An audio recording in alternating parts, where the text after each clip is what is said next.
A partir de la página 19 del texto de Tomás Melendo se hace un buen análisis de la situación global del hombre entendido de manera universal, de modo universal, aunque en realidad se refiere propia y típicamente a la situación de Europa, sobre todo la Europa que ha atravesado esos dos grandes conflictos políticos que han sido la Primera y la Segunda Guerra Mundial.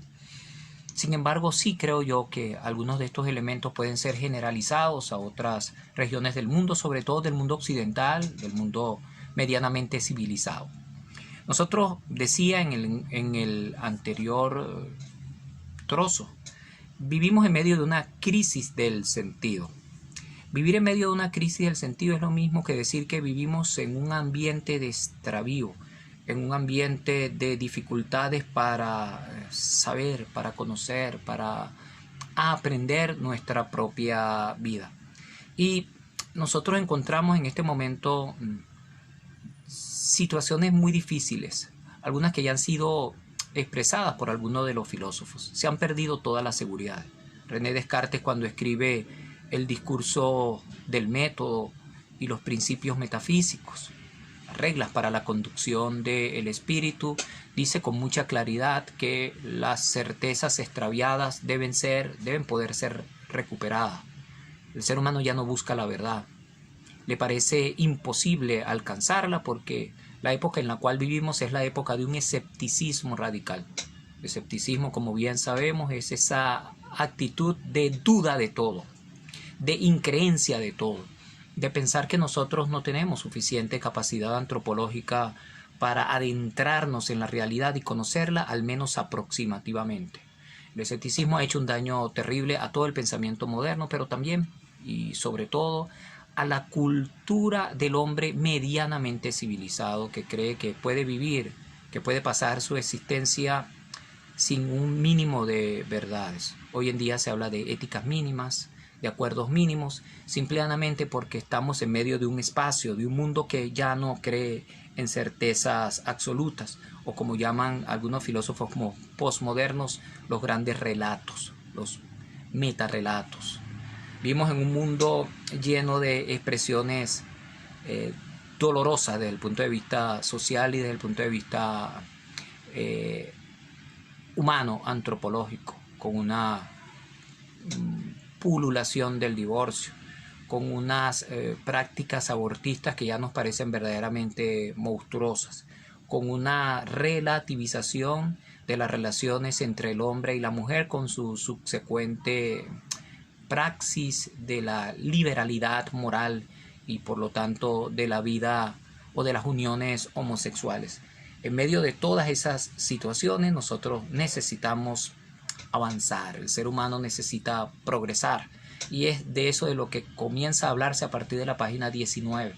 Un ser humano estancado en su desarrollo humano, por lo menos como humanidad. Y aunque ha habido a lo largo de la historia picos de crecimiento, momentos de crecimiento relativo, el ser humano hoy está, si no estancado, por lo menos está aletargado en periodos históricos de manera extraña, de manera dificultosa. En el pasado el desarrollo humano era evidente. Hoy el desarrollo tecnológico es lo prominente, lo que destaca. Los seres humanos es como si nos hubiésemos quedado a la mitad del camino en un desarrollo que debimos haber llevado con cara humana y que no ha podido ser realizado. En el fondo, vivimos en un momento en el cual la verdad ha sido excluida. Es como si cada quien tuviera una opinión y al tener cada quien una opinión no hubiese posibilidad ninguna de elevarse, de planificar el desarrollo de la humanidad. La filosofía quiere convertirse en esa herramienta que en época muy contemporánea echa mano, por ejemplo, del lenguaje para poder penetrar en la experiencia antropológica del ser humano, para poder penetrar en lo que es su ser profundo. Vamos a aprovechar la reflexión de estos días, de estos encuentros que estamos teniendo por esta vía de presencialidad remota, para echar mano de esas herramientas utilísimas que nos ofrece la filosofía para seguir avanzando en el mundo de la captura o del redescubrimiento de nuestra propia vida con sentido pleno. Vivimos en un mundo de modas, decía José Ortega y Gasset, en un mundo que privilegia la plaza como un lugar en el cual los seres humanos no se encuentran en el fondo, sino que los seres humanos circulan distraídos sin penetrar en la verdadera razón de por qué se hace y por qué se vive lo que se vive. Aquí la figura del filósofo ya en el mundo griego es central, es importante. En el mundo griego, en el espacio de encuentro, el filósofo era un mediador. Sócrates se convierte en una especie de puente entre la verdad buscada y aquellos que querían conocerle. El filósofo en Sócrates es una especie de pedagogo, de hombre bueno que conduce a sus hermanos hasta la adquisición de la verdad. Por la vía que existía en la época, era la vía del oráculo, era la vía de las grandes expresiones mistéricas, en el sentido de encerradas, como el mismo término griego lo indica. Hoy en día más que nunca la figura del filósofo es importante. La figura de un ser como él, que ojalá desinteresadamente asumiera para sí y para los ciudadanos la función orientadora, la función iluminadora, mayéutica, como se dice en griego, es central. Es insoslayable. No podemos nosotros vivir un mundo extraviado con nuestro propio ser en estado de extravío. Debemos nosotros poder reiniciar, comenzar una vida en donde el sentido del ser humano sea recuperado. Sócrates ha encontrado una gran herramienta, el método socrático, tal como se comienza a desarrollar ahí en la página 20 del texto, es fundamental. Se trata de problematizar la realidad. Es un modo de entrar en el método filosófico. El método filosófico es una penetración de la realidad. En la filosofía, con relación antagónica con respecto a la ciencia, no nos preguntamos el qué, nos preguntamos el por qué. Y Sócrates nos ha enseñado con su método que solo preguntándonos en un diálogo humano, verdadero, por el porqué de lo que vemos, de lo que pensamos, solo de esta manera podemos nosotros entrar en profundidad.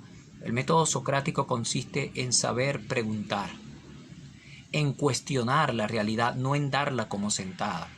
La realidad no está hecha. La realidad al fin y al cabo es un constructo humano, es una elaboración cultural típica que consiste al fin y al cabo en dejar que el ser humano proyecte su interioridad, que después pudiéramos llamar espiritual, en la realización de un mundo que es modificable por su inteligencia en el componente de carácter espiritual y por su mano, que es la herramienta evolutiva que ha tenido la humanidad para poder producir productos físicos y productos intelectuales. Nosotros queremos servirnos hoy, deberíamos poder servirnos hoy de esa herramienta problematizadora, inquisidora, cuestionadora de la cual nos ha hablado Sócrates, para poder penetrar no tanto en el mundo cuanto en nuestra propia vida, no tanto en el mundo entendido como materia, sino en nuestra vida entendida como totalidad.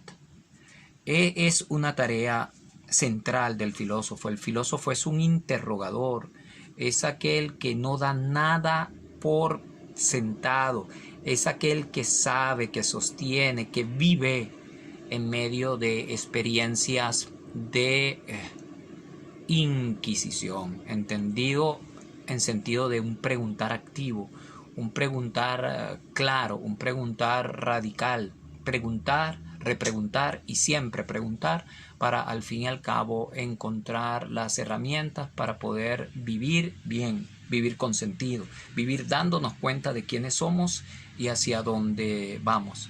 Que podamos nosotros meternos por esta vía, que la filosofía nos sirva a nosotros no tanto como un producto, que también lo es, sino como una herramienta útil para seguir pensando y viviendo.